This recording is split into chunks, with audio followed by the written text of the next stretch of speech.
Inna fihi tahayyaru al-zalazil wal fitan wa takhruju fihi qarnu syaitan. Dan sesungguhnya di masjid akan terjadi huru-hara, gonjang-ganjing dunia, dan juga akan muncul dua tanduk setan. Ya, akan muncul tanduk setan. Ini hadis diriwayatkan oleh Imam Bukhari dan Imam At-Tirmidzi, ya, dari sahabat Abdullah bin Umar radhiyallahu anhu. Bapak Ibu bisa lihat ini dalam buku An-Nihayah fil Fitan wal Malahim, kitab karya Al-Hafiz Imam Ibnu Katsir rahimahullah. Baik, Ibadillah rahimakumullah, saya melihat ada sesuatu yang ini barangkali Bapak Ibu, yang kita lihat, apakah ini yang dimasukkan oleh Rasulullah seperti tanduk syaitan, ya?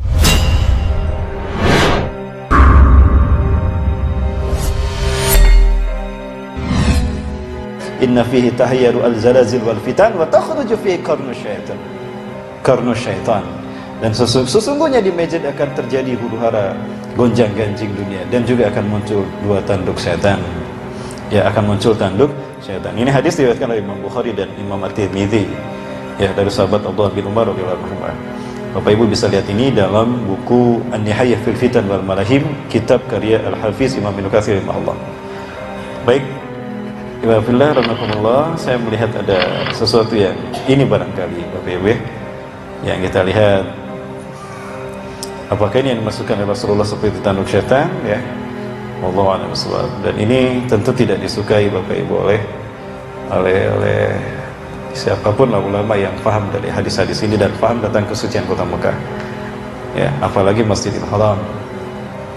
Nampaknya tidak patut apabila ada satu bangunan yang melebihi tingginya Ka'bah, tingginya Masjidil Haram, dan itu merupakan tanda kiamat terjadi. Ketika Rasulullah didatangi oleh malaikat Jibril, Rasulullah ditanya tentang apa itu iman, Islam, dan ihsan. Kemudian malaikat Jibril bertanya tentang kapan kiamat terjadi. Kemudian Rasulullah menjelaskan kiamat hanya Allah yang tahu. Kemudian malaikat Jibril bertanya tentang tanda-tandanya. Maka apa kata kata Rasulullah SAW? Tara ra'i al-ghanam tufatan uratan ru'asai yaskununa fi makanin a'la fi makanin murtafi'. Hum yatatawwaluna fi bunyan hatta a'la fawqal jabal. Engkau akan menyaksikan para pengembala kambing yang miskin, telanjang kaki, telanjang dada, itu akan tinggal di gedung-gedung bertingkat.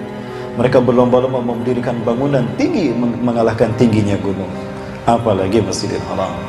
Kita lihat kemudian bangunan-bangunan di sekitarnya. Ya, ini ada Tugu Geometri Engineering Square, mirip dengan Tugu Freemasonry. Auzubillah. Ya. Ada di Pelabuhan Zizan, Arab Saudi Selatan, Bapak Ibu bisa lihat ada satu monumen mirip dengan All Seeing Eye.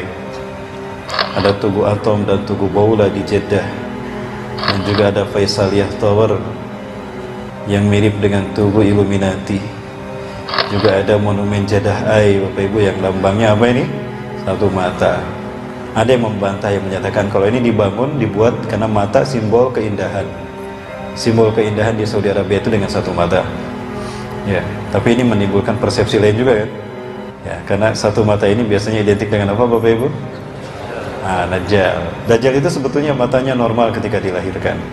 Dia kehilangan mata kanannya adalah ketika dia disalib.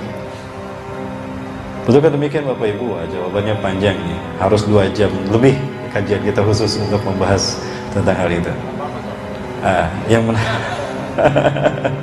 Yang menarik bagi saya, kenapa saya meyakini itu, Rasulullah pernah bersabda begini, ma baina khalqi adama ila qiyamis saah fitnatun akbaru minad dajjal.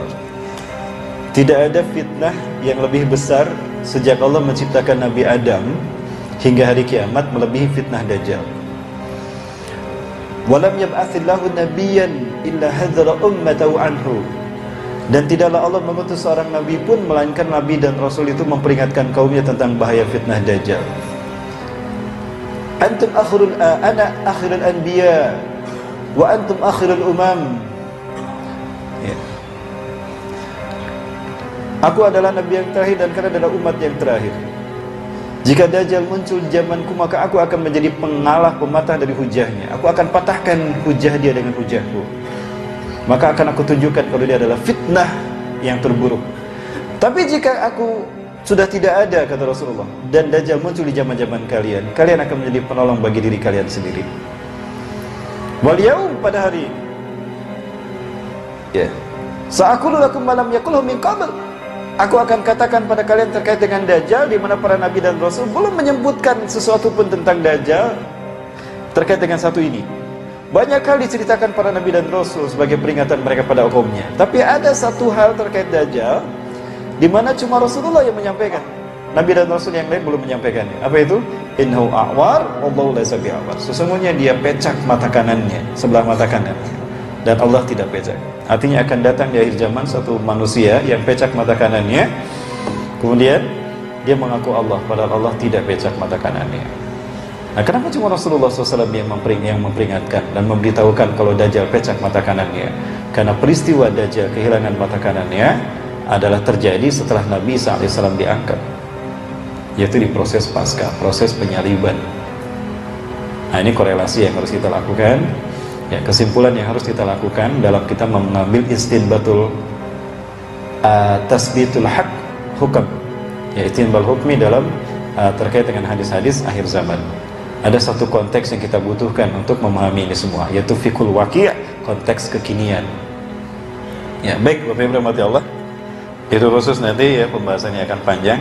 Nah, kembali kepada apa yang ada di Mekah dan sekitarnya.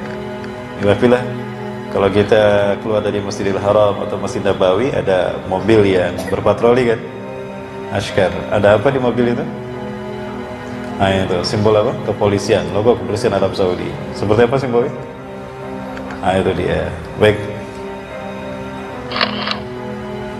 Beberapa hal yang kita waspadai Bapak Ibu. Dan ini kalau kita lihat dari atas, Mekah dari atas, lihat Masjidil Haram dari atas, dan apa yang di sampingnya, Bapak Ibu bisa memahami. Hampir sama ya? Baik. Baik Bapak Ibu rahmati Allah. Nah, ini yang menjadi hal yang saya yakin ini harus dibersihkan dari Mekah dan sekitarnya.